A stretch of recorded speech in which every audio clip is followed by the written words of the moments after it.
चलो, welcome back. दोबारा से हम लोग वापस आते हैं। जो टॉपिक हम कर रहे थे, कॉस्ट अकाउंटिंग स्टार्ट की थी। और मैंने तुम्हें बताया था कि कुछ कॉन्सेप्ट्स की, जैसे कॉस्ट क्या होती है, कॉस्टिंग क्या होती है, एंड मैंने थोड़ी सी चीज़ें डिस्कस की थी, बेसिक्स वगैरह। देन वी डिस्कस्ड कि इसका स्कोप क्या है, ऑब्जेक्टिव क्या है basically. And we discussed cost control and cost reduction का कॉन्सेप्ट।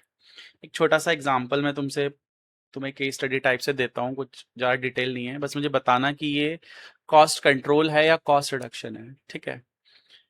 तो एक कंपनी है जिसका प्रोफाइल कॉस्ट का चलता है। लेट्स से कि वो प्रोडक्ट एक्स बनाती है। प्रोडक्ट हो गया एक्स, जिसकी कॉस्ट उसको पड़ती है 2,000 रुपये।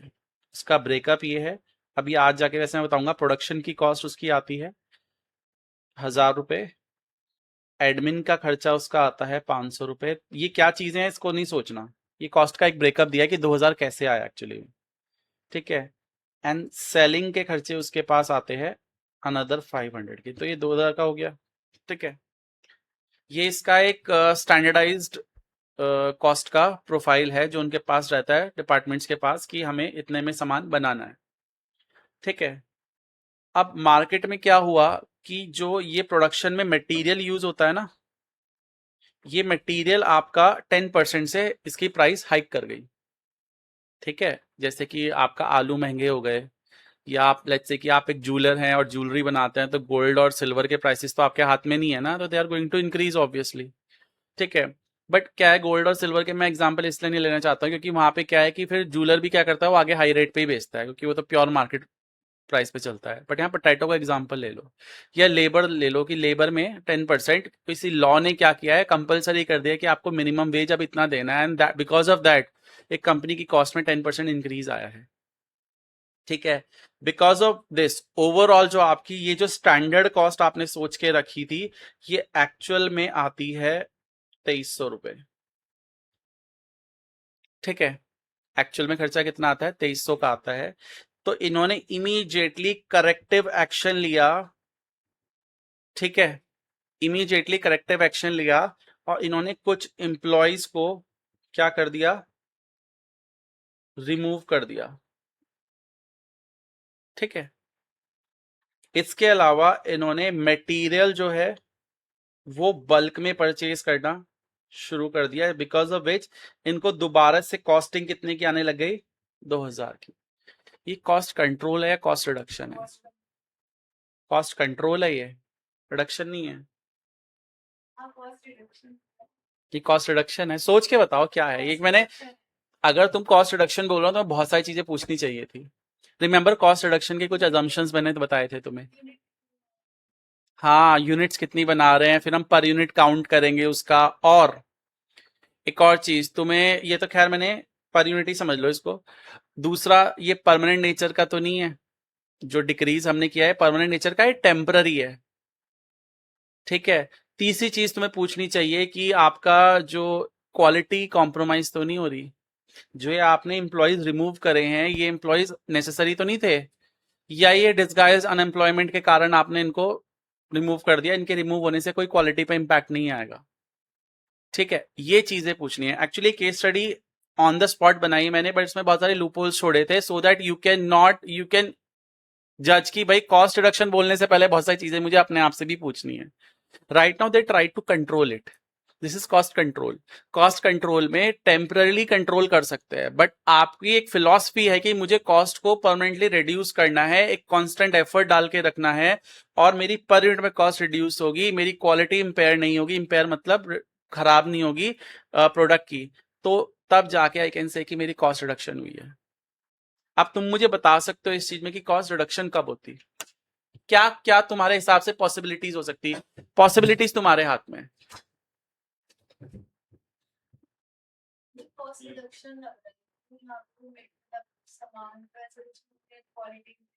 नहीं, कॉस्ट रिडक्शन अगर मुझे करनी हो तो बहुत सारी चीजें मिसिंग है ना कॉस्ट रिडक्शन के लिए अभी। सी, कॉस्ट रिड्यूस हो रही है डजंट मीन कि कॉस्ट रिडक्शन है। कॉस्ट रिड्यूस हो रही है, टेम्पररी हो रही है, तो कॉस्ट कंट्रोल की गई है। दोबारा बढ़ सकती है दोबारा, ठीक है, कोई दिक्कत ही नहीं है उसमें। अभी फिलहाल पहले एक बार आपने डिस्काउंट मांग लिया, आगे नहीं मिलेगा। बहुत सारी चीजें हैं इसमें।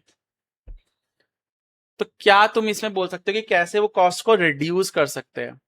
सी, पोटैटो की प्राइस बढ़ रहा है, वो आपके हाथ में नहीं है, मैक्रो इकोनॉमिक फैक्टर है। रादर आप क्या कर सकते हो, अपने प्रोसेसेस की कॉस्ट को रिड्यूस कर सकते हो। आगे जो आप प्रोडक्शन कर रहे हो उसमें और भी तो खर्चे हैं, ठीक है, सिर्फ मटेरियल का ही खर्चा थोड़े ना है, और भी अदर खर्चे भी तो है। वहां पे आप एक महंगी मशीन खरीद सकते हो जिससे आपको लॉन्ग टर्म में कॉस्ट का बेनिफिट मिलेगा, ठीक है। अब बच्चा बोलेगा आपने मशीन खरीदी है तो कॉस्ट इंक्रीज हुई, भाई मशीनरी एक कैपिटल खर्चा होता है, वो आपको लॉन्ग टर्म के लिए, आपने एसेट खरीदा है। मैम यहाँ पे प्रोडक्ट की बात नहीं कर रहे कि प्रोडक्ट के मटेरियल को आपने बल्क में खरीद के रख लिया ना, आपने एक मशीन खरीदी, इसकी टेक्नोलॉजी ज्यादा अच्छी है जिसके से आपकी कॉस्ट लॉन्ग टर्म में पर यूनिट में कम लगेगी। अब मशीन खरीदे तो लेबर की जरूरत नहीं पड़ेगी, लेबर की कॉस्ट भी रिड्यूस होगी। समझ में आ रहा है? तो लेबर और अदर खर्चे आपने बचा लिए, इवन दो आप मटेरियल को नहीं कर सकते कुछ। तो ऐसे आपको कभी भी कोई केस स्टडी आएगी ना और उन्होंने बोला एक चीज का, एक एलिमेंट का आपका पास कंट्रोल नहीं है, तो try to search in other factors की और जगह से बैलेंस कर देना उसको हम। ये जो एम्प्लॉयज आपने निकाले हैं इसको कंपनसेट कर सकते हो बाय ब्रिंगिंग अ मशीनरी जो उसको रिप्लेस कर सकते हैं, ठीक है। एआई की बात करते हो, एआई क्या कर रहा है, वो 10 ह्यूमन का काम अकेले कर सकता है, तो वहां पे एक सुपरवाइजरी तो बिठाना है कि काम सही से हो रहा है नहीं हो रहा, काम तो वो कर देगा, रिपोर्ट तो बना के दे देगा। तो आप ऐसा तरीका करो कि आपकी ओवरऑल कॉस्ट रिड्यूस हो। If it is increasing in one area तो आप दूसरे एरिया से उसको बैलेंस करने की कोशिश करो, but try to make it आपका परमानेंट डिक्रीज, ठीक है, तब आप उसे कॉस्ट रिडक्शन बोल सकते हो। यानी कोई भी आपके पास अगर वो केस स्टडी देते हैं तो immediately don't jump to cost reduction. Cost reduction के लिए बहुत सारे फैक्टर्स आपको सोचने पड़ेंगे। ये चीज समझ में आई? कोई दिक्कत? ठीक है। तो एक और इसमें मेरे पास पढ़ाने वाली चीज है, that is scope of cost accounting. इसमें कोई दिक्कत है तो बताओ, कोई इसमें तुम्हें मेरे से बात पूछनी है, जो मैंने एक रैंडमली केस स्टडी डाल दी थी ऐसे ही, इसमें तो नहीं कुछ पूछना? अच्छा, एक चीज देखो, ये स्कोप ऑफ कॉस्ट अकाउंटिंग ये भी पूछा जाता है। तो कॉस्टिंग मैंने बता दिया ऑलरेडी क्या होता है, कॉस्ट अकाउंटिंग मैंने बता दिया, कॉस्ट एनालिसिस क्या है बेसिकली कि अलग अलग फैक्टर्स ढूंढना जो उस कॉस्ट के अंदर आने वाले वाले बदलावों का क्या है कारण है, कि why this cost is increasing, why my cost is increasing. क्या पिछली केस स्टडी में कॉस्ट कैसे इंक्रीज, क्यों इंक्रीज हो रही थी, कि मटेरियल की कॉस्ट इंक्रीज हो रही थी, सी। तो आपने क्या करा है, कॉस्ट का एनालिसिस करा है, आपने एलिमेंट वाइज उसको ब्रेक करके एनालाइज करा है, सी। वो एनालिसिस पूरा आपके सिलेबस में ही है, वो आपको पढ़ना ही है ये सब चीजें। तभी तो हम चैप्टर्स भी जो पढ़ेंगे वो इंडिविजुअली चैप्टर्स पढ़ेंगे एक एक करके, ठीक है। हम एनालिसिस करेंगे उसमें कि अलग अलग एलिमेंट्स की कॉस्ट हम चेक करेंगे और उनकी वजह से ओवरऑल कॉस्ट पे क्या इंपैक्ट आ रहा है। एंड एक और बात लिखिए, फिक्सिंग रिस्पॉन्सिबिलिटीज। मैं आपको आगे चल के बताऊंगा, एक कॉन्सेप्ट है रिस्पॉन्सिबिलिटी सेंटर, ये थोड़ा सा भी डिस्कस कर ही लेता हूं, जब आएगा ठीक है, तब कोई दिक्कत नहीं है। ये रिस्पॉन्सिबिलिटी सेंटर्स क्या होते हैं, ये कोई व्यक्ति भी हो सकता है, कोई डिपार्टमेंट भी हो सकता है जिसके ऊपर कोई रिस्पॉन्सिबिलिटी थोपी गई है। अगर तुम्हारे हाथ में फाइनेंस डिपार्टमेंट मैंने दे दिया तो you our responsibility centre for that particular thing, finance के लिए आप रिस्पॉन्सिबल हो। या मैंने आपको, मान लो हम 5 प्रोडक्ट सेल करते हैं और सेलिंग डिपार्टमेंट में एक पर्टिकुलर प्रोडक्ट को सेल करने की रिस्पॉन्सिबिलिटी आपके हाथ में है, तो उसकी सेल्स डाउन जाएगी तो यू विल आंसर इट। समझ में आया? तो रिस्पॉन्सिबिलिटी सेंटर जब आप आते हैं तो इसमें सबसे फेमस होता है कॉस्ट सेंटर। किसी भी चीज की कॉस्ट की रिस्पॉन्सिबिलिटी आपके पास है, ऐसे किसी भी चीज के रेवेन्यू की रिस्पॉन्सिबिलिटी आपके हाथ में, कमा के आप दोगे, उसकी कमाई कम हुई तो आपसे पूछेंगे, उसकी कॉस्ट ज्यादा हुई तो आपसे पूछेंगे। समझ में आ रहा है? ऐसे ही आपका प्रॉफिट सेंटर भी होता है, जो कि एक्चुअली में आपको यहाँ पे ज्यादातर यही पढ़ना है, 95% आपको यही पढ़ना है, बाकी चीजें सिर्फ थ्योरी में, बट पढ़ना पता तो होना चाहिए ना। ऐसे एक इन्वेस्टमेंट सेंटर भी होता है, आपने देखे हैं आपका ये कोई ब्रांच भी हो सकती है। अब रिलायंस, उसके बाद बहुत सारी ब्रांचेज है, उसमें से एक ब्रांच है जो उसकी सिर्फ इन्वेस्टमेंट देखती है। तो कल को उनकी इन्वेस्टमेंट या पोर्टफोलियो में जरा सा भी फॉल आया तो किसको कॉल लगाई जाएगी? उस वाली ब्रांच को, उस ब्रांच के अंदर बैठे हुए मैनेजर्स को। समझ में आया? तो रिस्पॉन्सिबिलिटी सेंटर्स क्या है? रिस्पॉन्सिबिलिटी सेंटर्स मतलब when you pick a person, एक इंस्टीट्यूशन लाइक अ ब्रांच, कोई डिपार्टमेंट जिसकी रिस्पॉन्सिबिलिटी है कि वो उस पर्टिकुलर चीज का जवाब दे, ठीक है। तो यहां जब मैं बोलता हूँ फिक्सिंग रिस्पॉन्सिबिलिटी, तो आई एनालाइज कि कहाँ कहाँ पे दिक्कतें हैं, एंड उसके बाद I directly jump to that responsibility centre कि क्यों हुआ ऐसा। तो वो क्या करेगा, अपनी रिपोर्ट्स वगैरह फिर क्या करेगा, प्रेजेंट करेगा, ठीक है। कोई दिक्कत है इसमें? Cost comparison of cost from alternative course of action, example cost of different product technology, हम करते आते हैं। जब एनालिसिस करते हैं तो हम कॉस्ट का कंपैरिजन भी करते हैं, ठीक है, सुनो और छोड़ो इसको, कि दो चीज की कॉस्ट को कंपेयर करना। भाई तुम अपने मार्क्स तक तो कंपेयर करते हो अपने फ्रेंड्स वगैरह के साथ, तो कंपैरिजन एक ऐसी चीज है जो आपको नेचुरली पता है क्या होती है, तो कॉस्ट का भी कंपैरिजन किया जाता है कि भाई डिफरेंट डिफरेंट पीरियड्स का कंपैरिजन कर लो। तुम अकाउंट्स पढ़ी है थोड़ी सी, तुमने नहीं पढ़ी? जब अकाउंट्स पढ़ोगे, फाइनेंस पढ़ोगे, तो उसमें आपका सेगमेंट रिपोर्टिंग होती है, तो अलग अलग सेगमेंट्स होते हैं उसमें, तो उनकी कंपैरिजन किए जाते हैं, सबका रेवेन्यू कितना है। तो ये एक यहाँ की चीज नहीं है, हर जगह है कंपैरिजन वगैरह। आप इंटरफर्म कंपैरिजन करते हो, अपने आप से तो कंपेयर करते ही हो अपने डाटा को। आपने मान लो मैं अपना कंपैरिजन कर रहा हूँ कि मैंने इस बार कितना कमाया और पिछले महीने कितना कमाया, या मैंने कितना कमाया और उस टीचर ने कितना कमाया, इंटरफर्म कंपैरिजन, राइट? तो हाँ, हाँ, कंपैरेटिव बैलेंस शीट तुम बनाते थे, वो क्या था, तुमने पढ़ा होगा 12वीं में, इंटरफर्म है, इंट्राफर्म, ठीक।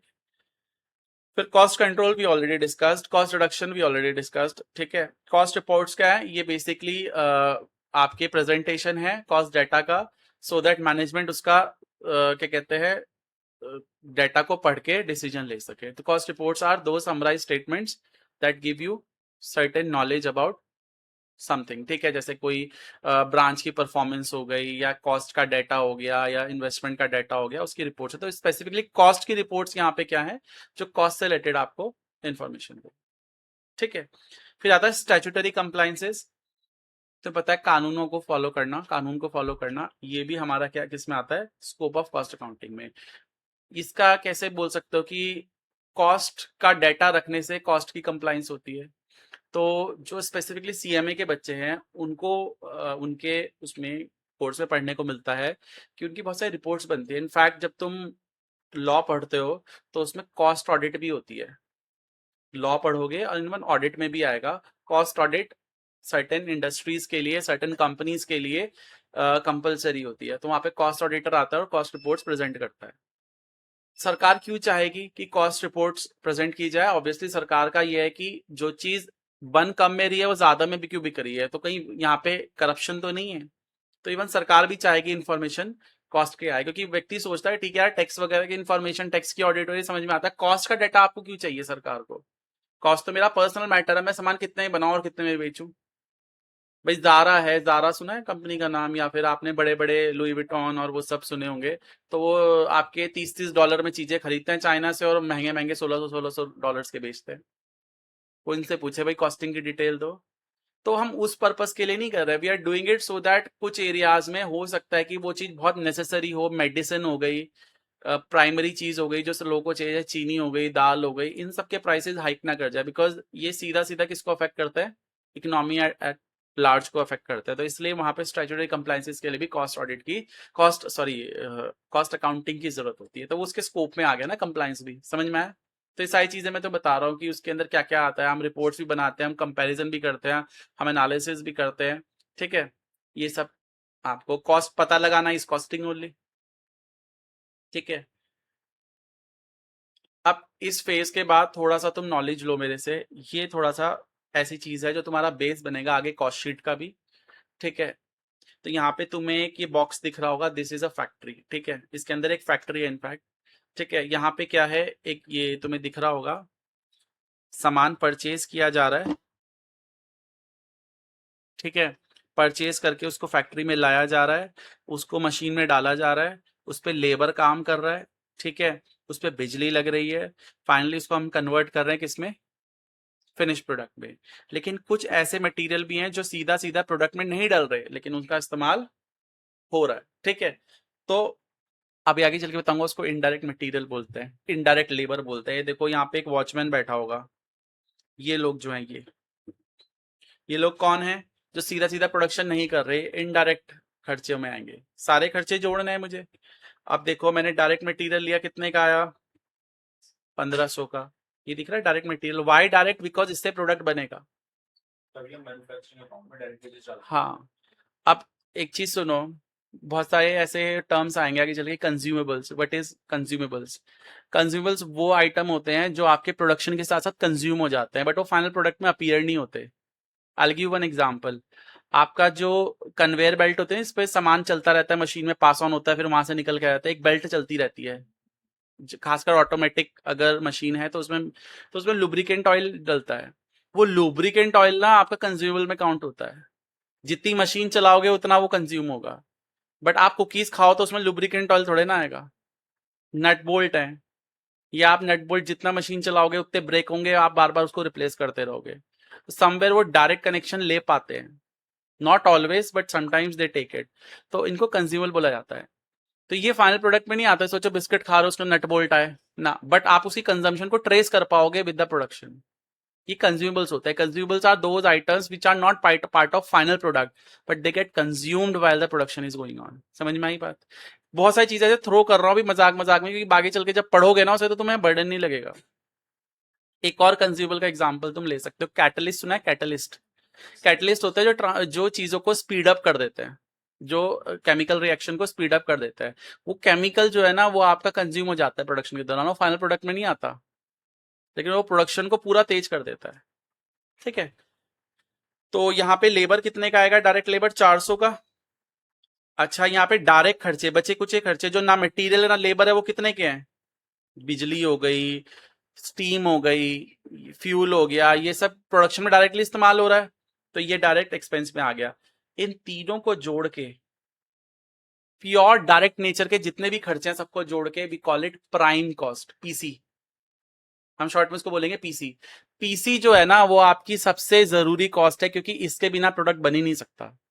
एक बार को इनडायरेक्ट खर्चे बहुत कम हो सकता है, लेकिन पीसी तो होगी।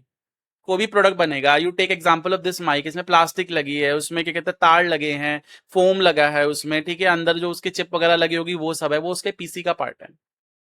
पीसी मतलब प्राइमरी कॉस्ट। प्राइमरी का मतलब भी समझ गए, मुख्य कॉस्ट जो सबसे पहले लगती है, और ये प्योर डायरेक्ट नेचर की होती है। अब बाकी सारे जितने भी है वो इनडायरेक्ट नेचर के हैं। तो जैसे डायरेक्ट मटेरियल था ऐसे इनडायरेक्ट मटेरियल भी होगा। इनडायरेक्ट मटेरियल क्या है आपका? ये प्रोडक्शन में आ ही नहीं रहा, बट ये प्रोडक्शन डिपार्टमेंट में तो यूज हो रहा है ना। ठीक है, इनडायरेक्ट लेबर, ये जो वॉचमैन बैठा है ना इसकी सैलरी भी दी जा रही है। ये मैंने बहुत छोटे छोटी वैल्यूज लिए जिससे तुम्हें कोई दिक्कत ना आए। 50 रुपए। और इनडायरेक्ट खर्चे रिपेयर वगैरह, प्रिंटिंग वगैरह, ये सब ऑफिस, भाई फैक्ट्री का ऑफिस होगा तो वहां पे प्रिंटिंग वगैरह भी हो रही होगी, थोड़े बहुत लेबल्स भी छप रहे होंगे। सो लेबल्स तो डायरेक्टली ट्रेस हो सकते हैं एक बार को। ठीक है, बट यूजुअली नहीं होते, वो सेलिंग डिपार्टमेंट के हाथ में दे देते हैं हम लेबल्स ना। तो जब सेलिंग डिपार्टमेंट आएंगे तब की बात करेंगे, तो प्योर प्रोडक्शन डिपार्टमेंट है। मैंने इनडायरेक्ट खर्चे जोड़ दिए कितने? 10 रुपए। भाई मशीन की रिपेयर भी हो रही है, बट रिपेयर कैसे करोगे यार? जब टूट रही है तब रिपेयर करा रहे हैं, अब कैसे? अब कोई टूटने का कोई पैटर्न थोड़े ना है। ठीक है, इसमें भी जहां पे आप टूटने का पैटर्न प्रिडिक्ट कर सकते हो, डाइज वगैरह, डाइज समझते हो? सांचे।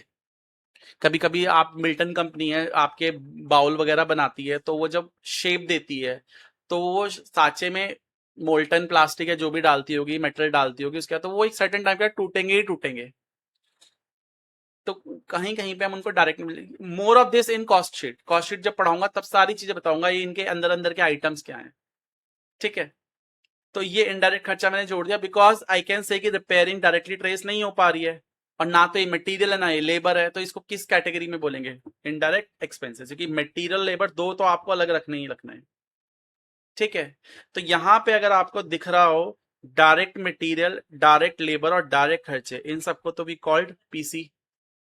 और इनडायरेक्ट मटेरियल, इनडायरेक्ट लेबर और इनडायरेक्ट एक्सपेंसेस को हमने क्या बोल दिया? ओवरहेड्स। ओवरहेड्स, क्योंकि ये एक तरह से क्या होते हैं, फिक्स्ड नेचर के होते हैं मेजॉरिटी टाइम्स, और इनको आप ट्रेस नहीं कर पाते टू द प्रोडक्शन। सी ये वेरिएबल तो हो सकता है, लेकिन ये प्रोडक्शन के हिसाब से वेरी नहीं करेंगे। ठीक है, और किसी अदर फैक्टर के हिसाब से वेरी कर सकते हैं, पर प्रोडक्शन जितनी हो रही है उतना ये भी लगे, फैक्ट्री का रेंट उतना ही लगेगा, ऐसा नहीं है। समझ में आया? तो ये जो है ना आपका, इनको हम बोलते हैं ओवरहेड्स। और अगर आप इन दोनों चीजों को जोड़ दो तो बन गई आपकी फैक्ट्री की कॉस्ट। और मैंने यहां से आपको कॉस्ट शीट का 1/4 हिस्सा समझा दिया।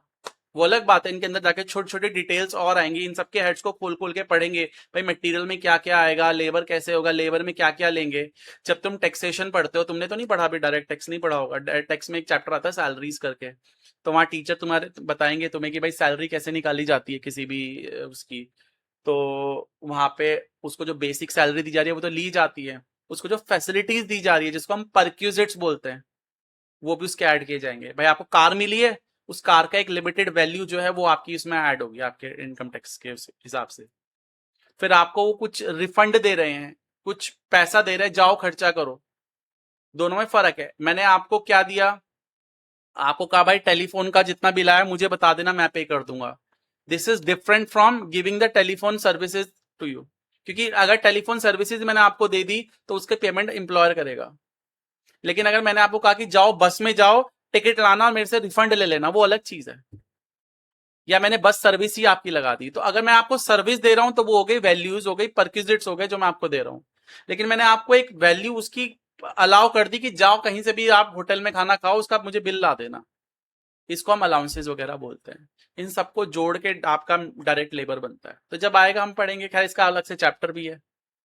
पहला एक चैप्टर मेरा डायरेक्ट मटेरियल का, फिर एक डायरेक्ट डायरेक्ट मटेरियल नहीं बोलना चाहिए, मटेरियल चैप्टर बोलना चाहिए, इसमें डायरेक्ट इनडायरेक्ट सब आ जाएंगे। मटेरियल चैप्टर है, फिर लेबर चैप्टर अलग है, ओवरहेड्स अलग है। तो भाई जब तुमने इधर वो कर लिया तो बच्चे कुछ इनडायरेक्ट हम एक साथ पढ़ लेते हैं, ठीक है।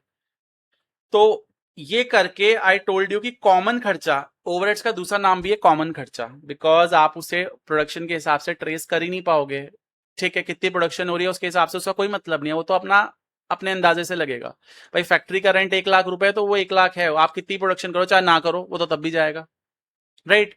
तो इनको कॉमन खर्चे बोलता है। तो आपको क्या करना है, प्योर वेरिएबल खर्चों को कॉमन खर्चों के साथ जोड़ना है और आपकी क्या बन जाएगी, फैक्ट्री कॉस्ट। आई बात समझ में, क्या बन जाएगी आपकी, फैक्ट्री कॉस्ट। ये एक मैकेनिज्म मैंने आपको पढ़ाया, ठीक है। अब तीनों डिपार्टमेंट्स में यहाँ पे थोड़ा सा ये जो ड्राइंग है गंदी सी हो गई, जल्दबाजी में पढ़ाई हुई थी ये। तो ये आपका जो डिपार्टमेंट है, ये पहला डिपार्टमेंट है प्रोडक्शन डिपार्टमेंट। इसके बाद ऑफिसेज वगैरह में जो काम होते हैं उनका एक और डिपार्टमेंट बता देते हैं, उसको बोलते हैं एडमिन डिपार्टमेंट या ऑफिस डिपार्टमेंट। तीसरा हमारा सेलिंग एंड डिस्ट्रीब्यूशन डिपार्टमेंट, ठीक है। अब ऐसे तो बहुत सारे डिपार्टमेंट्स होते हैं, भाई फाइनेंस वाला ऑफिस में बैठेगा, वहां पे एचआर वाला ऑफिस में बैठेगा। भाई एचआर का एक बंदा फैक्ट्री में भी जाके बैठता है, जो मजदूरों की क्या वो देखता है चीजें कि मजदूरों को कितना पे करना है, क्योंकि उनको डेली पे होता है। क्या फैक्ट्री में हर बंदे को डेली पे होता है, नो, फैक्ट्री मैनेजर को डेली पे नहीं होता, फैक्ट्री का जो वॉचमैन उसको डेली पे नहीं होता। वो जो डायरेक्ट लेबरर्स है ना, उन लेबर है जो, उसको पे किया जाता है। समझ में आया। तो बहुत सारी चीजें जब कॉस्ट शीट पढ़ोगे तब समझ में आएगी। बट अभी जो मैंने आपको 3 डिपार्टमेंट तोड़े हैं ना, डिपार्टमेंट तोड़े हैं, डिपार्टमेंट का अलग अलग काम होता है, यानी फंक्शंस। फंक्शंस मैंने आपको कॉस्ट का एक क्लासिफिकेशन पढ़ा दिया, फंक्शनल क्लासिफिकेशन। कॉस्ट को हम 3 एलिमेंट्स में तोड़ देते हैं। पहला प्रोडक्शन डिपार्टमेंट, वहां से सामान बन के जाएगा, ऐसे जाता नहीं है। बेसिकली जो भी खर्चा होता है उसमें इनके खर्चे भी जोड़े जाते हैं। बेसिकली क्वालिटी कंट्रोल वाला कहाँ से आएगा, ऑफिस से ही तो आएगा बंदा।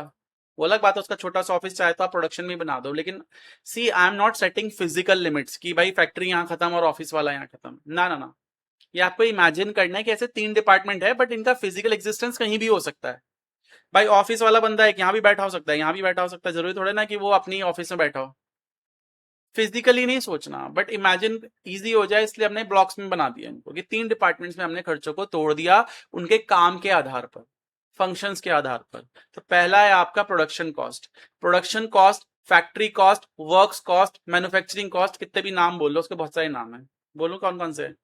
फैक्ट्री, प्रोडक्शन, यही मैन्युफैक्चरिंग होती है। इसको ही वर्कशॉप बोलता है, तो वर्क्स कॉस्ट। वर्कशॉप होती है ना जहाँ काम होता है, कारखाना सुना होगा तुमने, वो इसी को तो बोलते हैं। कार थोड़े ना बनती है यहाँ पे कारखाने से। ये बच्चे ने पूछा भाई मेरे से पास में ना, ये कारखाना कार बनती है क्या यहाँ पे, उसको लिटरली डिडंट नो कि क्या होता है कारखाना।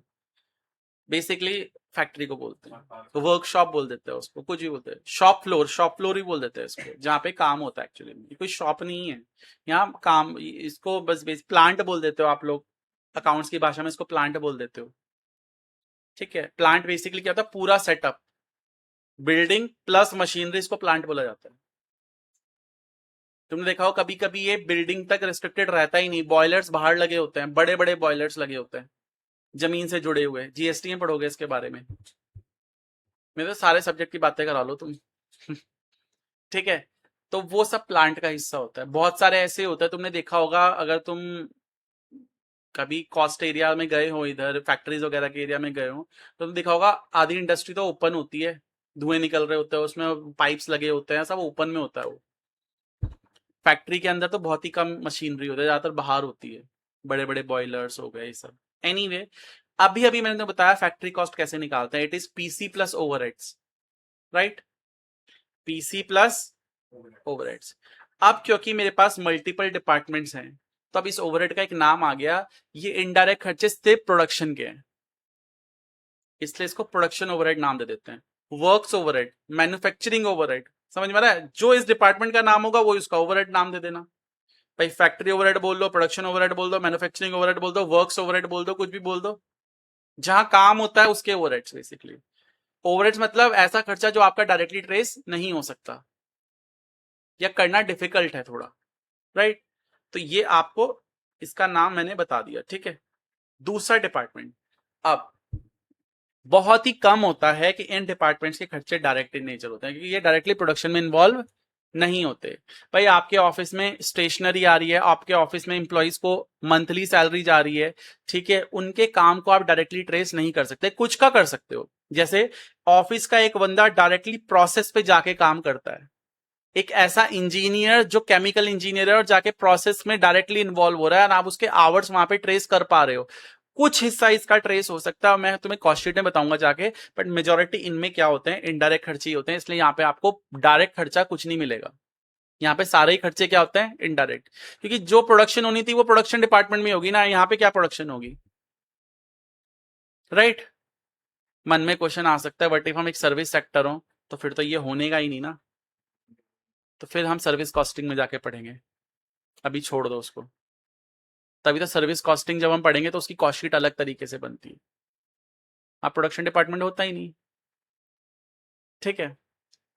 आप कल को तुम सी ए C M A C S कुछ बनते हो तो तुम्हारे पास जो प्रोडक्शन का कोई खर्चा होगा, सी आपने खर्चे निकालने शुरू करोगे तो डायरेक्ट इनडायरेक्ट सोचोगे ना फिर हिसाब से कि भाई डायरेक्ट खर्चा जो क्लाइंट से रिलेटेड है, ठीक है, वो खर्चे मुझे लेने हैं, बाकी सारे खर्चे इनडायरेक्ट हो गए, ठीक है। मुझे एक अपने आर्टिकल को, आर्टिकल समझते हो ना जो ट्रेनिंग करते हैं, उनको डायरेक्टली क्लाइंट की साइट पे भेजना पड़ा, उसके हिसाब से मुझे उसको पे करना पड़ा, वो डायरेक्ट इन नेचर है। अगर आप मंथली पे कर रहे हो इनडायरेक्ट है, ठीक है। तो इसलिए इनके जो खर्चे होते हैं उसको हम बोल देते हैं admin overhead, administration overhead, office overhead, कुछ भी बोल दो, और इसको बोलते हैं सेलिंग एंड डिस्ट्रीब्यूशन ओवरहेड। यहाँ पे कौन से खर्चे आते हैं, पैकिंग का खर्चा, कैरेज आउटवर्ड सुना है तुमने, सामान ले जाने के लिए जो ट्रक जाएगा या कोई भी व्हीकल जाएगी, या फिर तुम जीएसटी वगैरह में पढ़ोगे मल्टी मोडल ट्रांसपोर्ट, बहुत सारे मोड्स होते हैं भाई, यहाँ तक ट्रक तक गया, फिर ट्रेन में रखा, ट्रेन से फिर आगे शिप में गया, मल्टी मोडल हो गया। तो ये सारे जो भी आपके बेचने का काम देखते हैं ना, मार्केटिंग का खर्चा, एडवर्टीजमेंट का खर्चा, ये सब किस में आ गया, सेलिंग एंड डिस्ट्रीब्यूशन में। सेल करना और उसको फिजिकली डिस्ट्रीब्यूट करना दोनों अलग चीज है। सेल में आपका आ गया कि आपको परसुएड करना है कस्टमर को, मार्केटिंग वगैरह आ गई, कस्टमर के पास तक आपको प्रोडक्ट को पहुंचाना है, वो डिस्ट्रीब्यूशन आ गया। इसमें आपका पूरा, सी अमेजोन के पास कितनी अच्छी आपकी पूरी वो है, डिलीवरी चेन है पूरी, तो कहीं भी पहुंचा सकते हैं प्रोडक्ट को। तो ये भी इनडायरेक्ट ही होते हैं, इसको हम सेलिंग एंड डिस्ट्रीब्यूशन ओवरहेड बोलते हैं। अब तुम मुझे कॉस्ट शीट का एक हिस्सा बता सकते हो, एक ओवरऑल, तुमने, मैंने कॉस्ट शीट चैप्टर नहीं पढ़ाना है अभी, but I am going to teach you theory, और वो थ्योरी कहीं ना कहीं कॉस्ट शीट का बेस होता है, तो मैंने कॉस्ट शीट ही पहले बता दी कि भाई कैसे फ्लो बनता है, वो देख लो, फिर आगे पढ़ाना बड़ा इजी हो जाएगा मुझे। तो आपको मैंने बताया तीन डिपार्टमेंट है, प्रोडक्शन, एडमिन और सेलिंग, ठीक है, पास होना है तुम्हें, वो ये है, ठीक है। अब प्रोडक्शन में डायरेक्ट भी होगा और इनडायरेक्ट भी होगा, सारे डायरेक्ट को जोड़ते हो तो क्या बनती है, और इनडायरेक्ट को जोड़ते हो तो, और एडमिन में तो सिर्फ इनडायरेक्ट ही होते हैं, there is a little bit of direct as well, but वो डायरेक्ट को ना हम इधर ही ले आएंगे कहीं ना कहीं, ठीक है। फिर सेलिंग, इस सब को जोड़ दोगे तो you will find your total cost, ठीक है, इसको एक और नाम देते हैं, वो जब आएगा तब, अभी ये वो नहीं पढ़ना अभी, इसमें कोई दिक्कत? ठीक है, यही चीज को लेके मेरे पास क्लासिफिकेशन ऑफ कॉस्ट है। ठीक है, तमीज से बैठना है, अब थोड़ा सा आधे घंटे में यही बात करने वाले हैं। ठीक है, क्योंकि आप सिर्फ हाँ, तुम्हें अभी ये क्या कहते हैं, बैठे बैठे दर्द होती है। ठीक है, चलो। तो क्लासिफिकेशन ऑफ कॉस्ट में देखो, आपको कितनी क्लासिफिकेशंस बताई हैं इंस्टीट्यूट ने। अरे मेरा माइक, इधर आ जाओ। तो क्लासिफिकेशन ऑफ कॉस्ट में आपको यहाँ पे एलिमेंट वाइज पढ़ना है, पढ़ के खत्म सीधा। बताओ कॉस्ट को कितने एलिमेंट्स में तोड़ा है? वैसे तो सारे खर्चे ही हैं। एक मटेरियल को अलग रख लिया, लेबर को अलग रख लिया, और बाकी सबको अदर खर्चों में जोड़ दिया। अब ये डायरेक्ट भी हो सकते हैं और इनडायरेक्ट भी हो सकता है। पढ़ चुके सब, कुछ अलग से तो नहीं पढ़ना।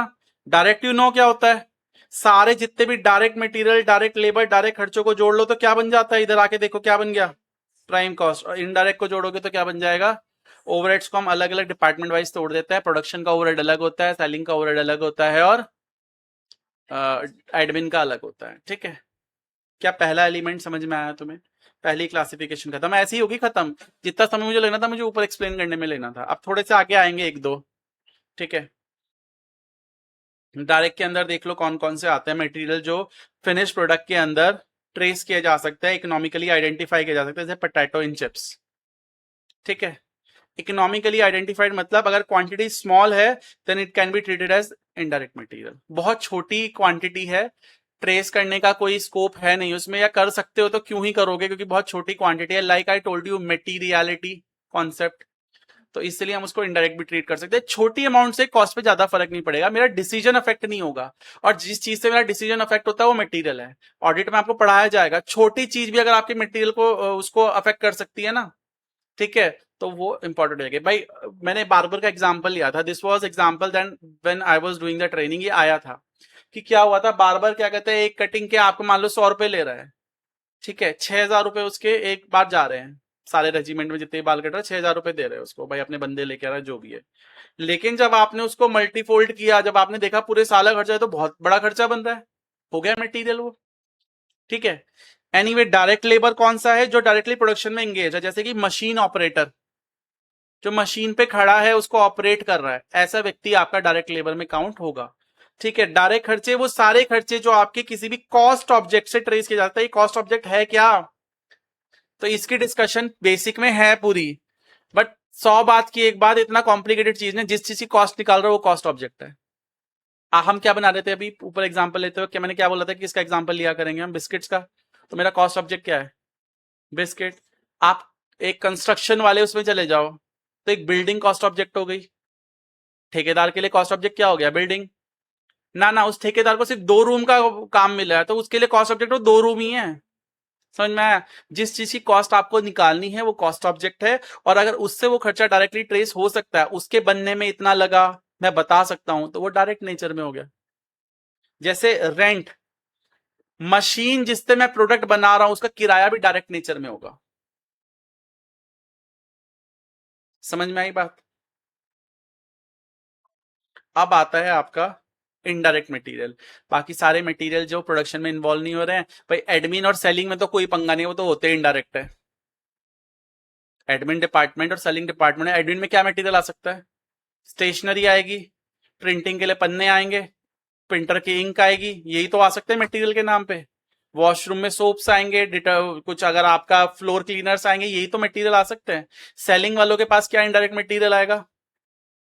लेबल्स आएंगे, टेप आएगी, कार्टन आएंगे। वो भी कार्टन से अगर रिटर्न होता है तो मटेरियल चैप्टर में पढ़ेंगे उसको कैसे ट्रीट किया जाता है।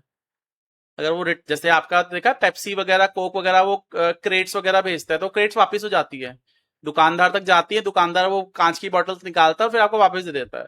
आज के टाइम में तो प्लास्टिक चल रही है, तो प्लास्टिक का तो पूरा वो पैक करके उसको फेंक दो बाहर, करो पॉल्यूशन, क्या जा रहा है। अर्थ डे मना लेंगे एक दिन। एनीवे, इनडायरेक्ट मटेरियल समझ में आ गया? ठीक है, ये देखो एग्जांपल दिया है, stores used for maintaining machines, buildings. Stores क्या होते हैं आपके? जैसे लुब्रिकेंट, कॉटन वेस्ट वगैरह हो गए। ठीक है, अगर लुब्रिकेंट को आप ट्रेस कर पा रहे हो फिर तो अलग बात है, फिर वो कंज्यूमेबल्स में आ जाएगा, आप उसको डायरेक्ट भी ले सकते हो, नहीं तो इनडायरेक्ट में ले लो। स्टोर्स होते हैं छोटे छोटे आइटम्स जिसको आप एक स्टोर में इकट्ठा करके रख सकते हो, जैसे पेज हो गए, कीले हो गई, ये सब, ठीक है। फिर आपके आ गए, अच्छा ये बच्चों को समझ में नहीं आता है सर्विस डिपार्टमेंट क्या है, इसके बारे में मैं ज्यादातर तुम्हें बताऊंगा ओवरहेड चैप्टर के अंदर। डिपार्टमेंट्स जो मैंने आपको पढ़ा है ना, ये प्राइमरी डिपार्टमेंट्स है, मुख्य डिपार्टमेंट्स जिनका मेन काम है। इनके नीचे ना छोटे छोटे डिपार्टमेंट्स भी होते हैं जिनका जिनका काम कुछ बनाना नहीं होता, सिर्फ सर्व करना होता है, जैसे क्लीनिंग डिपार्टमेंट। क्लीनिंग वाला प्रोडक्शन में जाके भी क्लीनिंग करेगा, सर्विस एडमिन में जाके भी क्लीनिंग करेगा, और सेल्स डिपार्टमेंट में जाके भी क्लीनिंग करेगा। तो ये अपने आप में तो कुछ प्रोडक्ट नहीं बना रहे ना, ये तो सिर्फ सर्व कर रहे हैं। तो इनके पास जितना मटेरियल होगा, चाहे वो किसी में भी इस्तेमाल करें, वो सारा ही इनडायरेक्ट होगा, क्योंकि ये प्रोडक्शन कर ही नहीं रहे, जो प्रोडक्शन कर नहीं रहा वो इनडायरेक्ट ही है। इनफैक्ट सर्विस डिपार्टमेंट अगर प्रोडक्शन डिपार्टमेंट में जाके मशीन भी क्लीन कर रहा है ना, वो भी इनडायरेक्ट ही है, क्योंकि उसका काम ही प्रोडक्शन करना नहीं है। अनलेस आप ट्रेस कर सको, ट्रेस कर सकते हो तो फिर तो सब चीज एक्सेप्शन में आ जाएगी। अभी बहुत सारी चीजों को सीरियस नहीं लेना है, थोड़ी थोड़ी चीजें ग्रैप करनी है, एकदम कॉस्टिंग नहीं आएगी, it's a new language for you, आ जाएगा धीरे धीरे। फिर इनडायरेक्ट लेबर, वो वॉचमैन जी जो बैठे हैं, और बाकी सारे बंदे जितने काम कर रहे हैं एडमिन और सेलिंग में, वो तो सारे इनडायरेक्ट हैं, ठीक है। मेंटेनेंस वर्कर्स हो गए, ये वो वर्कर्स हैं जो प्रोडक्शन नहीं करते, मशीन टूटती है तो आते हैं ठीक करने, तो इनको आप मंथली सैलरी दे रहे होंगे, ठीक है, ये आ गया। बच्चे कुछ सारे खर्चे इनडायरेक्ट हो गए। हाँ, जब टूटी तब बुलाया तो डायरेक्ट आएंगे, जब मशीन ब्रेक हुई तब बुलाया, इनडायरेक्ट ही है वो। How can you trace it with production की भाई इतने पीस प्रोडक्शन के, प्रोडक्शन मतलब समझते हो बिस्किट बने तो इतनी बार इसको बुलाया, ये कोई लॉजिक है? मशीन टूटने पे बुला रहे हो ना, एक्टिविटी क्या है, मशीन का ब्रेक होना, प्रोडक्ट का बनना एक्टिविटी नहीं है। रेगुलर सर्विसिंग भी किस में आ गई, वो आपके पीरियड वाइज पे हो रही है ना, जो चीज पीरियड वाइज पे होती है वो इनडायरेक्ट ही होती है। मंथली पे कर रहे हो, वीकली पे कर रहे हो, एएमसी होती है, एनुअल मेंटेनेंस कॉन्ट्रैक्ट होता है, वो दे देता हो कि भाई एसी की सर्विस आपको करनी है, पूरे साल का कॉन्ट्रैक्ट दे दिया, वो डायरेक्ट नहीं होता। कितने पीस बन रहे हो उसके हिसाब से पे कर रहे हो क्या उसे? नहीं, महीने के हिसाब से पे कर रहे हो, वो इनडायरेक्ट ही होगा। बाकी ओवरहेड्स मैंने समझा दिया, प्रोडक्शन का, फैक्ट्री का रेंट हो गया, पावर हो गया, ये डायरेक्टली ट्रेस नहीं हो पाते। अगर पावर ट्रेस हो पाती है वो अलग बात है फिर, ठीक है। एडमिन हो गए, जैसे टेलीफोन हो गया, ऑफिस का रेंट हो गया, ये सब हो गए, और सेलिंग के हमने सब डिस्कस कर लिए, तभी डिस्कस्ड एवरीथिंग, सो मैंने सिर्फ रीड कराना है, मैंने एक जगह लिखे हुए जिससे तुम्हें इजी पड़े। अगला क्लासिफिकेशन आता है बेस्ड ऑन फंक्शन। देखो, बेस्ड ऑन फंक्शंस, फंक्शंस मतलब काम, काम मतलब डिपार्टमेंट, हम काम के हिसाब से डिपार्टमेंट बनाते हैं ना। पहला कौन सा था? हम प्राइमरी डिपार्टमेंट्स की बात करें, सर्विस डिपार्टमेंट्स की बात नहीं करें, सर्विस को भूल जाओ, वो ओवरहेड चैप्टर में जाके बात करेंगे। फिर कौन सा आता है? एडमिन। और फिर कौन सा आता है? सेलिंग। ये कॉस्ट शीट बनी हुई है, देख लो। क्या किया आपने, सारे डायरेक्ट को इकट्ठे करा, क्या बन गया? प्राइम कॉस्ट में आपने किसका खर्चा जोड़ा? फैक्ट्री का ही इनडायरेक्ट खर्चा जोड़ा, क्या बन गई? फैक्ट्री की कॉस्ट, इसे वर्क्स कॉस्ट भी बोलते हैं। फिर एडमिन का खर्चा जोड़ा, सेलिंग का खर्चा जोड़ा, टोटल कॉस्ट बन गई। टोटल कॉस्ट का दूसरा नाम कॉस्ट ऑफ सेल्स भी होता है। ये अभी इसलिए नहीं बता रहा हूं, ये कॉस्ट शीट में रेलेवेंट होगा, अभी लिखा के बस वो कर दिया। एनीवे, थर्ड क्लासिफिकेशन है वेरिएबिलिटी के बेसिस पर। वेरिएबिलिटी के बेसिस पर क्या होता है, आपने पढ़ रखा है, fixed, variable and semi variable. जो कॉस्ट आपके आउटपुट के हिसाब से वेरी करेगी उसे क्या बोलते हैं हम?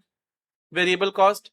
जो नहीं करेगी वो क्या होती है? फिक्स्ड। और जो कर भी सकती है, नहीं भी कर, मतलब पार्टली करती है, पार्टली नहीं करती, सेमी वेरिएबल, और you can call it semi fixed, right. तो देखो, ये हो गई फिक्स कॉस्ट। टोटल में ये क्या रहती है? टोटल में क्या रहती है? ये सेम रहती है, लेकिन पर यूनिट में ये रिड्यूस होती चली जाती है। क्या मतलब? एग्जांपल, आपने यूनिट्स बनाई हैं और कॉस्ट कितनी आई है, और एक बार पर यूनिट देख लेते हैं, ठीक है। ये तुम्हें पता होना चाहिए क्योंकि आगे चल के इसमें फर्क आता है। देखो, आपकी यूनिट्स है 0, तब 0 तो ना लो, क्योंकि फिर मुझे 10 यूनिट ले लो, 1000, 1000, टोटालिटी में क्या है? सेम है।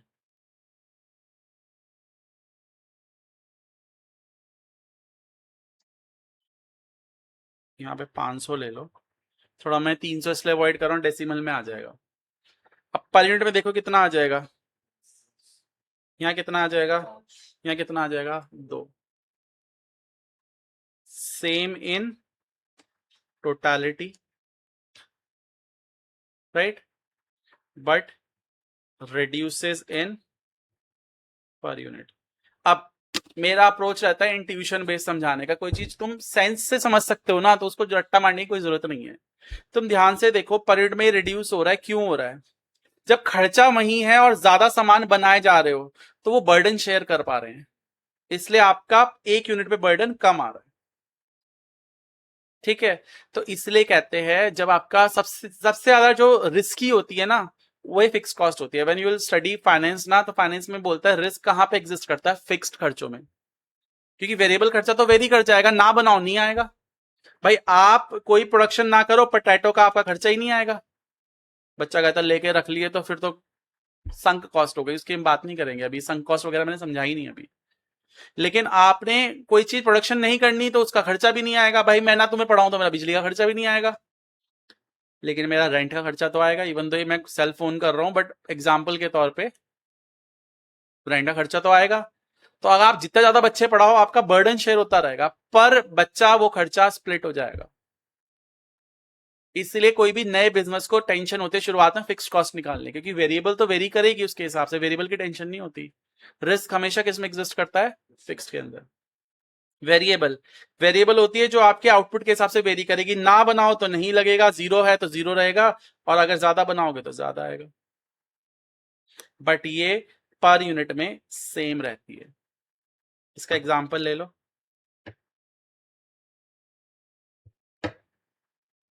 आपकी यूनिट्स ली थी हमने, टोटल आया और पर यूनिट आया। कितना खर्चा था? यूनिट्स थी हमारी 10 ली थी या 100 ली थी हमने? 100 ली थी, फिर 200 और फिर 500 ले ली थी। ठीक है, तो आपका वेरी करेगा, पर यूनिट में सेम रहेगा। पर यूनिट में 10 रुपए रख लेते हैं, तो जब आप 100 यूनिट बनाओगे तो वो कितना आएगा खर्चा? क्या कर रहा है? टोटल में बदल रहा है, लेकिन पर यूनिट में सेम है। इसलिए मटेरियल आपका कितने किलो आलू है? 20 रुपए किलो, तो एक रेट फिक्स हो गया उसका। अब चाहे आप 200 खरीदो, 300 खरीदो, ये अलग बात है। बल्क डिस्काउंट में थोड़ा, बल्क में खरीदो तो डिस्काउंट मिल जाता है। ठीक है, पर यूनिट सेम ही रहता है। ठीक है, और इसके बाद आता है जो आपका पार्टली फिक्स्ड होता है, पार्टली वेरिएबल होता है। ये थोड़ा सा जीरो से ऊपर से शुरू होता है, बिकॉज इसका कुछ पोर्शन क्या होता है? फिक्स्ड होता है। मैं इस पे ज्यादा फोकस इसलिए नहीं कर रहा बिकॉज आपने इकोनॉमिक्स पढ़ रखी है सबने, तो मैं इसलिए इन चीजों पे ज्यादा फोकस नहीं कर रहा हूँ। You know about these things. ये वेरिएबिलिटी के हिसाब से क्लासिफिकेशन है, और इसी पे आता है क्वेश्चन सेमी वेरिएबल के ऊपर। इस चैप्टर से अगर प्रैक्टिकल क्वेश्चन आएगा तो will come from this field. Split करो, और ऐसा नहीं है यहीं से आएगा, किसी बड़े क्वेश्चन में जाके ना एक सेमी वेरिएबल कॉस्ट डाल देगा, करो स्प्लिट वहां पे उसे। बच्चा कहेगा कहाँ था ये? फर्स्ट चैप्टर में था, जो तुमने थ्योरी समझ के छोड़ दिया।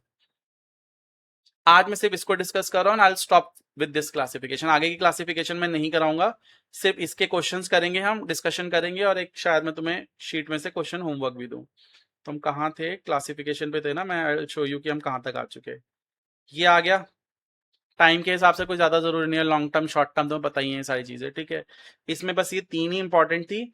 एक ये नॉर्मेलिटी के हिसाब से पढ़ाऊंगा, वेरिएबिलिटी के हिसाब से तो अभी पढ़ा ही रहा हूँ, फिक्स्ड वेरिएबल सेमी वेरिएबल।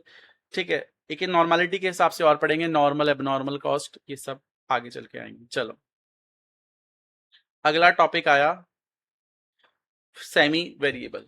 इसका कुछ पोर्शन फिक्स्ड होता है, कुछ वेरिएबल होता है, तो हमें वो स्प्लिट करना है, क्योंकि हम ऐसे बीच रास्ते पे नहीं खड़े रह सकते, कार आके उड़ा देगी हमें, हमें एक साइड तो लेनी ही पड़ेगी।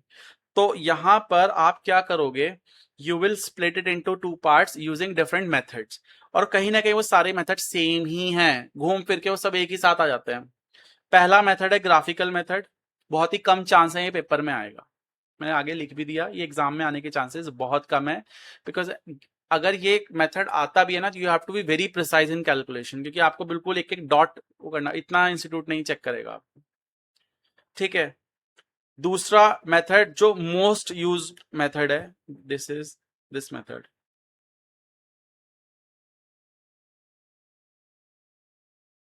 ठीक है, ये बोलो, ये सबसे ज्यादा इस्तेमाल होता है, कंपैरिजन बाय पीरियड और लेवल ऑफ एक्टिविटी, ये सबसे ज्यादा यूज होता है। हाइलो इसी का एक वर्जन है। ठीक है, एक मेथड जो यहीं पे पढ़ा के खत्म कर रहा हूँ किसी काम का नहीं, क्योंकि मुझे सिर्फ ये पढ़ाना है बस। बाकी सारे जो लीस्ट स्क्वायर मेथड है इसी का एक वर्जन बनेगा तुम्हारा, क्योंकि इसमें अलजेब्रा का इस्तेमाल आएगा, और हाई लो भी इसी का एक वर्जन है। तो ग्राफिकल तो आने से रहा, ग्राफिकल मैं बुक से दिखा दूंगा तुम्हें बाद में, कोई दिक्कत नहीं है, वो नहीं आने वाला पेपर में। एनालिटिकल मेथड कहता है एक्सपर्ट को बुलाओ, वो स्प्लिट करके दे देगा तुम्हें। क्या पढ़ाऊं इसमें मैं तुम्हें? एक एक्सपर्ट आएगा, कॉस्ट अकाउंटेंट आएगा, ही स्प्लिट इट फॉर यू, या फिर सीए आएगा, सीएस आएगा, वो स्प्लिट करके दे देगा। कॉस्ट का एक्सपर्ट आके वो आपको स्प्लिट करके बताएगा अपनी कैलकुलेशंस के हिसाब से, एक्सपर्ट स्टडी के हिसाब से, ठीक है, चैट जीपीटी के हिसाब से कि कितना वेरिएबल है, कितना फिक्स्ड है। समझ में आई बात? पहला मेथड जो तुम्हें समझा रहा हूं वो है ये सबसे इंपॉर्टेंट, कंपैरिजन बाय पीरियड और लेवल ऑफ एक्टिविटी मेथड। ठीक है, ये देखो ये वाला। एनालिटिकल तो बहुत ईजी है, जैसे मैंने बोला अभी, किसी भी एक्सपर्ट को बुला लो, वो कर देगा आपके लिए। अब देखो यहाँ पे आपको यहाँ पर अलग अलग एक्टिविटीज यानी यूनिट्स पर, एक्टिविटी जब भी बोले तो मतलब यूनिट्स, ठीक है, जिसके हिसाब से आपका कॉस्ट वेरी करेगी। फिलहाल के लिए हमारे एग्जांपल में डिफरेंट डिफरेंट यूनिट्स बनाओगे तो कॉस्ट वेरी करेगी, क्योंकि सेमी वेरिएबल है ना, तो थोड़ा वेरी तो करेगी, थोड़ा फिक्स रहेगी तो थोड़ा वेरी करेगी। तो यूनिट्स कितनी है आपकी? 100 और 140। ठीक है, इनकी कॉस्ट आपको दे रखी है।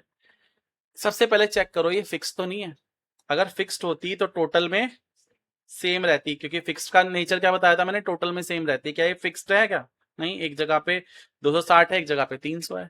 अब तुम कह रहे हो ये तो बढ़ रही है, यूनिट्स बढ़ाने से ये बढ़ रही है, तो वेरिएबल है, वेरिएबल है, चेक कर लो वेरिएबल भी है या नहीं है, क्योंकि वेरिएबल का क्या फीचर होता है, पर यूनिट में वो रेट सेम रहता है। मैंने ऊपर दिखाया था करके, ये तो पर यूनिट में सेम नहीं आ रही। कैसे निकाला? 260 डिवाइड बाय 100 और 300 डिवाइड बाय 140, ये तो रेट सेम नहीं आ रहा, यानी या तो ना तो ये फिक्स्ड है ना तो ये वेरिएबल है। Now I have to split it, और उसे स्प्लिट करने के लिए मैं क्या करूंगा, यहां पे एक सबसे पहले वेरिएबल कॉस्ट पर यूनिट निकालूंगा। मेरे पास टोटल कॉस्ट है, किसी भी एक लेवल पर टोटल कॉस्ट देख लो कितनी है, ये देख लेते हैं हम, जनवरी की देख लेते हैं। 100 यूनिट्स पर मेरी कॉस्ट कितनी है? 260। इस 260 में से वेरिएबल कितनी है वो अलग कर लो, अपने आप ऑटोमेटिकली आपकी क्या आ जाएगी? Fixed as a balancing figure. अब इसको निकालने के लिए 100 यूनिट जितनी भी हैं उसके हिसाब से आप एक रेट निकाल लो, वेरिएबल कॉस्ट पर यूनिट का रेट निकाल लो, आपकी वेरिएबल कॉस्ट आ जाएगी। वेरिएबल कॉस्ट का मतलब ही क्या हो गया, जितनी यूनिट्स उतना उसकी रेट से मल्टीप्लाई करके कॉस्ट आ जाएगी। वो रेट निकालने के लिए फॉर्मूला क्या है? Change in cost upon change in units या एक्टिविटी। ठीक है, कल को जब लेबर के लिए आप सेमी वेरिएबल स्प्लिट करोगे तो वहां आवर्स होंगे, वहां यूनिट्स नहीं होगी, क्योंकि लेबर में आवर्स होते हैं, यूनिट्स नहीं होती। लेबर का यूनिट का मतलब ही क्या है, वो तो घंटों के हिसाब से पे किए जाते हैं, तो उनकी कॉस्ट घंटों के हिसाब से वेरी करती है, इसलिए वहां पे एक्टिविटी लेवल क्या हो गया? आवर्स। तो इसलिए हम वर्ड एक्टिविटी यूज कर लेते हैं, ज्यादा बेटर होता है, उसमें यूनिट्स भी कवर हो गए, आवर्स भी कवर्ड हो गए। अब आप देखो यहाँ पे 140 माइनस 100 कितना आया? 40। एक्टिविटी को डिनोमिनेटर में रखना है, मुझे पर यूनिट का रेट निकालना है, मुझे पर आवर का रेट निकालना है। रेट तो पर यूनिट पर आवर में होता है ना, तो इसलिए इसको डिनोमिनेटर में रखना है, और कॉस्ट ऊपर रखनी है।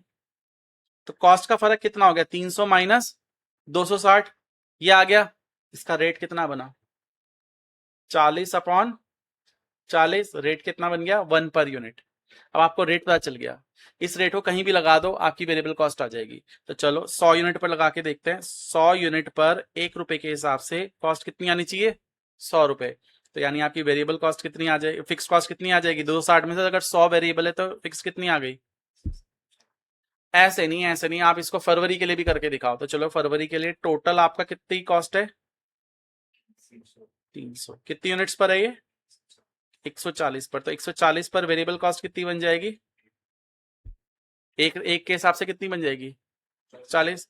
तो फिक्स कितनी बन गई? 300 माइनस 140 कितना होता है? देखो फिक्स का नेचर ही होता है, वो सेम रहती है हर जगह पे। हो गई स्प्लिट। ये तरीका होता है किसका? आपका सेमी वेरिएबल को स्प्लिट करने का। ऐसे सेम रखेंगे चाहे हम पे जनवरी या फरवरी। हाँ, जो रेट है उसको जिस भी एक्टिविटी पर निकालना चाहते हो उसके हिसाब से आप वो कर लो। एक और एग्जांपल है मेरे पास, ये वैसे तो हाई लो वाला मेथड है, मैं कल कराऊंगा, आज नहीं कराऊंगा। ठीक है, इसके अंदर एक एग्जाम्पल है, कल कराऊंगा तो अलग तरीके से कराऊंगा, वहां पे सेल्स रेशो का इस्तेमाल होगा, लेकिन फिलहाल के लिए अगर इस एक्टिविटी में आप स्प्लिट करना चाहो तो मुझे बता सकते हो कैसे निकलेगा। एक्टिविटी आपको पता है, कोई भी दो एक्टिविटी लेवल चुन लो आप, आपकी मर्जी है, ये चुन लो 10,000 और 6,000, या 6,000 या 4,000, दो को चुनना है, और उन्हीं की क्या पकड़ो कॉस्ट। अभी सेल्स को भूल जाओ, सेल्स का इस्तेमाल इस वाले मेथड में है, मैं तो फिलहाल अपने उस मेथड के हिसाब से सॉल्व करवाना चाह रहा हूँ। बेसिकली ये सी वाला जो मेथड सबसे एक्टिविटी लेवल के हिसाब से चेंज हो रहा है। तो कॉस्ट के बीच में कितना गैप है? 3,200, 3,200, और एक्टिविटी के बीच में कितना गैप है? 2,000। कैन यू टेल मी कितना गैप आया? ये आ गया 1.6 पर यूनिट। अब चलो पहले वाले लेवल पर मैच करके देखें, तो 6,000 यूनिट पर कितनी कॉस्ट है आपकी? इसमें से वेरिएबल स्प्लिट कर ले, वेरिएबल कैसे निकलेगी? 6,000 इंटू 9,600, तो फिक्स कितनी आ गई? हाँ, 53,600, ये आनी चाहिए ना। अच्छा, 4,000 पे कितनी है?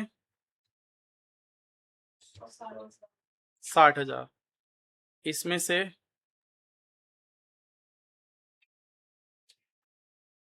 4,000 इंटू 1.6, 6,400,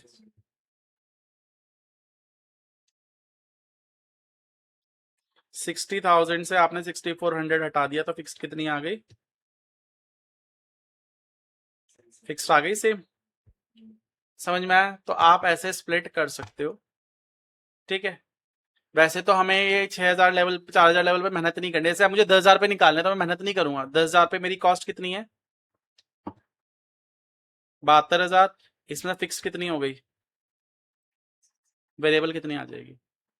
बची भी आ जाएगी, तो फिर अगले पे मेहनत करने की जरूरत नहीं पड़ती, एक बार कर लो। What is the formula? Change in cost upon change in activity. ठीक है, कल को शीट में से भी दिखा दूंगा, अभी फिलहाल के लिए अगले जो दो मेथड है, वाई वाई कॉल इट, दो मेथड लिखे तो आपने 5 है यहाँ पे, ये वाला और ये वाला मेथड हम कल करेंगे, ये हमने डिस्कस कर लिया, इसको मैंने डिस्कस कर लिया आज कि भाई एक एक्सपर्ट आके कर लेगा। And as far as graphical method is concern, उसको आप मत करो क्योंकि वो इतना ज्यादा रेलेवेंट नहीं है एग्जाम के हिसाब से, दिखा दूंगा मैं मॉड्यूल में से, कोई ऐसी बड़ी बात नहीं। ठीक है, ये हो जाने के बाद फिर मेरा वेरिएबिलिटी के हिसाब से कंपैरिजन खत्म हो गया, फिर बाकी तरह के कंपैरिजन पे चलेंगे। हम पढ़ के आ रहे हैं क्लासिफिकेशन ऑफ कॉस्ट। चैप्टर थोड़ा लेंदी है, ये थ्योरी बहुत ज्यादा है, क्योंकि आगे चल के जितनी भी चीजें आनी है ना उन्होंने यही डिस्कस कर दी, तो आगे की चीजें मुझे बतानी पड़ती है, जिससे कि ये सब्जेक्ट आपका बोरिंग ना हो। ठीक है, अभी फिलहाल के लिए इसको यहीं रखते हैं आज, जा लेंदी खींचेंगे नहीं। ठीक है, एक ये वाला आप लिख लो कहीं पे, ये लो, ये नहीं है, नहीं कोई और मेरे पास, छोड़ो, कल ही देंगे फिर उसमें से ना, अभी इतना ही रखते हैं, चलो बाय बाय।